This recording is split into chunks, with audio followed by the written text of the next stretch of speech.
This is a fairy tale by Elena Laura Osken Benjamin. Once upon a time, there was a terrible gang leader called the Beast. He was feared by every criminal in Zealand. He had tattoos from the very top of his head to the bottom of his toe. He was the main gang leader around Zealand, and his gang were one of the biggest. He was feared for the most horrible punishment methods. Whenever anyone went against him, he would kidnap and sometimes even kill their family members. Under him, he had a lot of people. One of them was Dave. Dave the drug dealer. Dave had recently had a huge life crisis when he got divorced, and now he was in deep debt to the Beast. But the only good thing he had left was his three daughters, Michaela, Susan, and Ruth.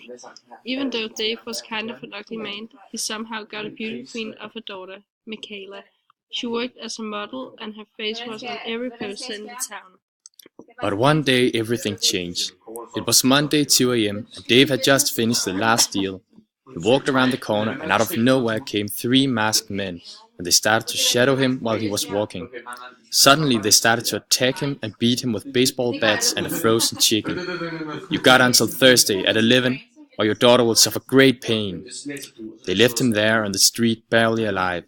But the fact about his daughter Michaela was in danger was the worst part of it all. Michaela's head was heavy, and she had no clue where she was. Her t-shirt was stuck to her slim body. The room she was in was dark and cold. All of a sudden, a bright light was turned on, and the room was filled with gross men staring at her.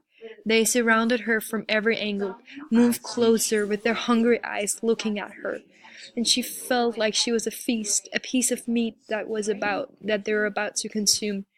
In the furthest corner, a door opened, and a man all covered in tattoos stepped in. In a second, the atmosphere changes. All the men turned into stone, and you could almost taste the fear in the room. Michaela knew immediately there was someone to be feared. "What did you do to her?" the man whispered slowly. "Nothing, we just looked at her," one brave soul said. "You just look at her? How dare you? She's mine, and no one is allowed to touch her." The Beast said with a furious voice. "Get out, all of you." The men almost ran out, trying not to show how scared they were. Finally the Beast looked at her, and there all of a sudden the Beast encountered a feeling he had never felt before. He fell for her like a suicide from a bridge. His heart started to beat faster and faster, and all of a sudden he felt weak, like nothing mattered, not money or his power, just her.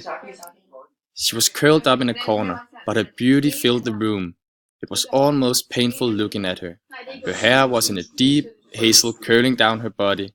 Her eyes were brown, had a brown color. During his time, the Beast had screwed lots of women. The number was not important, but none of those had ever made him feel that way. "What am I doing here?" she asked loud and clear.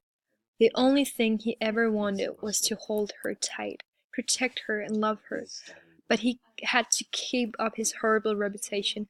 "Well, that depends. Your dad, Dave the drug dealer, owes me a lot of money. So that's why you're here."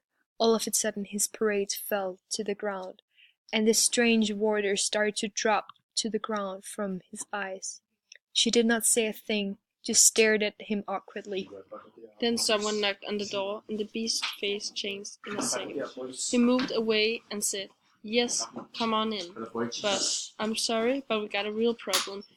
Some of the underdog drug dealers have broken into the fortress and started killing our..." The man fell forward with blood pouring out of his mouth. His entire body started shaking, and from his mouth came weak sounds. Over him stepped a tall, black-dressed man. His hands were covered in fresh, dark red blood. There was hate in his eyes. He had one intention, and that was to kill.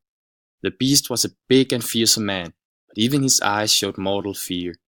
He pulled over a revolver, looking at the Beast, and then looked down at the gun again. Michaela begged for her life, but the man was not interested in her. "This can go two ways. Either I shoot you right here, right between your eyes, or you let me and my daughter walk away in peace, like nothing ever happened." "Father?"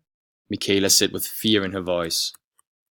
The Beast looked at the man right in the eyes and said, "You just never stop surprising me, drug dealer.